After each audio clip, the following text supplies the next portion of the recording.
The End is Nigh is a platforming video game from 2017. It's another great and morbid game made by Edmund McMillan and Tyler Grayle. It also has a little connection to the Bible and real-world events, just like The Binding of Isaac, referencing the biblical apocalypse in its name. The story focuses on Ash, the last surviving creature in the world, who spends time when streaming retro video games. But once his last game cartridge breaks, and there's nothing more to do. Next day he sets out to make a friend, literally, so they can repopulate the world. That's when the main story starts. It's a pretty dark and morbid game, and just the naming of things show that. The controls are pretty simple and smooth. You can jump, grab onto edges and shoot yourself out, swim and fall faster. The game has an awesome soundtrack. It has the 8-bit music of classic platformer games, but it also has reworked classical music, for example from Mozart or Franz Liszt.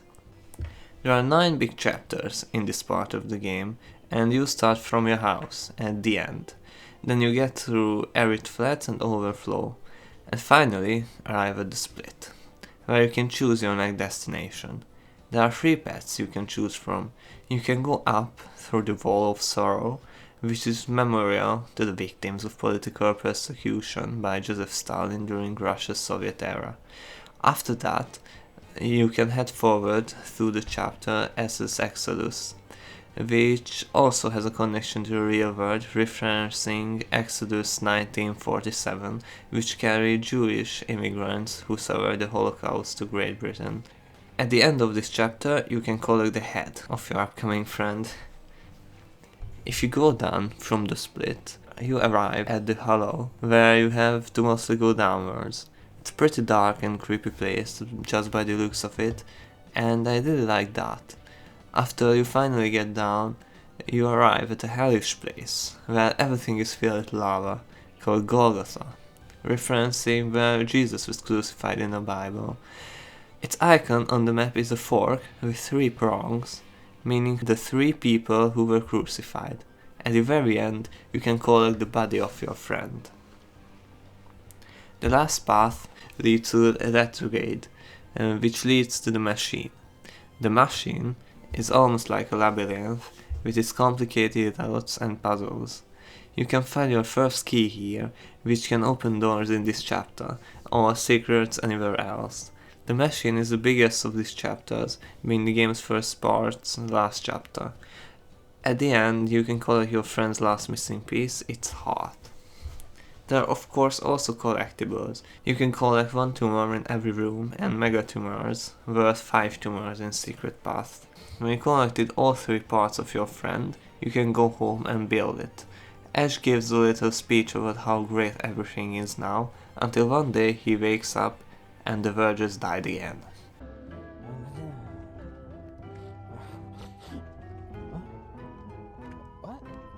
What? Oh, fuck. What the fuck? How the fuck does the Earth die twice?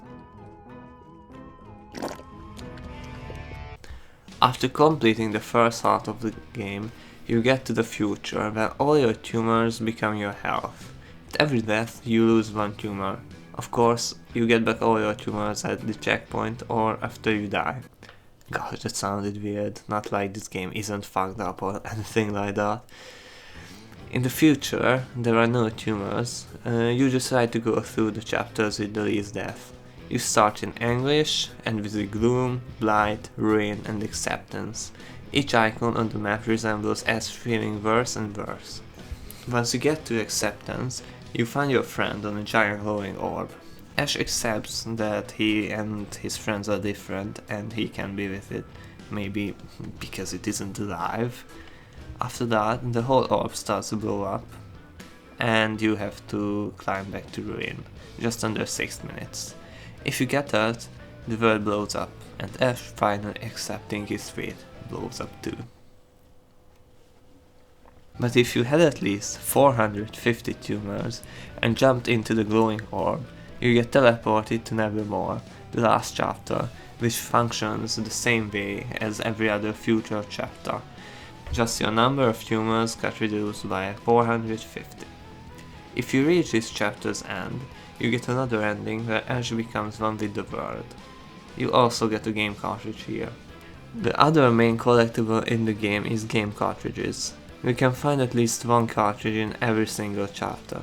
You can also visit 4 Steven Futures if you have enough tumors, where you can get 1-on-1 iron cartridges. You can get bonus tumors and achievements by completing these game cartridges. There are 10 classic game cartridges, where you can replay a part from an old game with a bit of The End is Nigh. Here on these cartridges you can get 4 tumors by completing its all 10 levels, completing them without dying more than 10 times, collecting half of the coins, and by collecting every 100 coin. You also get an achievement for completing a cartridge without dying.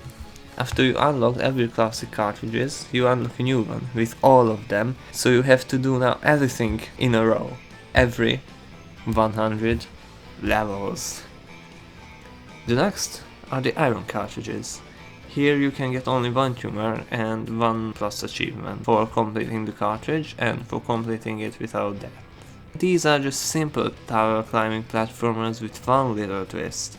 Every time you die, you start from the beginning. And of course, you unlock a 5th cartridge, where you have to complete all 4 games in a row without dying, because then you get back to the very beginning. Their names are also referencing the 5 stages of grief, being denial, anger, bargaining, depression, and the last being acceptance.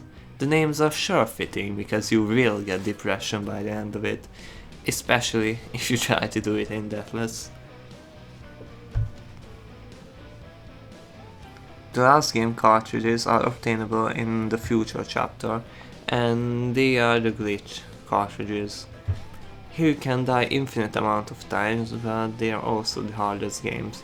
The rewards are the same like in the iron cartridges. You get 1 tumor for completing a game, and 1 more achievement if you complete it Deathless. The last game cartridge is the End cartridge. You got this one at the end of Nevermore. It is the cartridge which you play at the very beginning of the game. It has the same rewards like the basic game cartridges, but is the hardest of them. You can practice it for one of the hardest achievement, which is to be the pre-game game cartridge. After you do that, the screen just goes black, and you pretty much got a 3rd ending.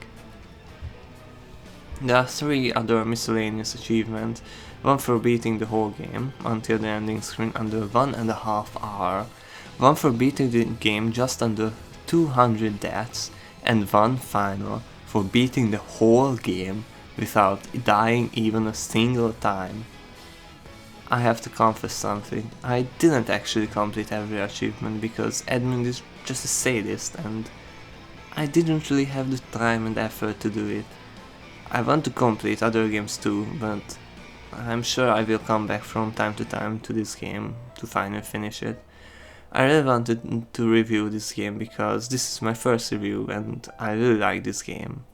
I will make updates on my progress in further reviews. I think The End is Nigh is a great platformer and it's worth playing just for fun, even if you're not really an expert in platforming games.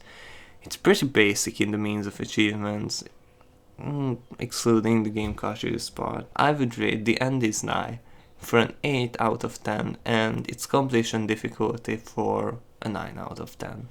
Thank you for watching.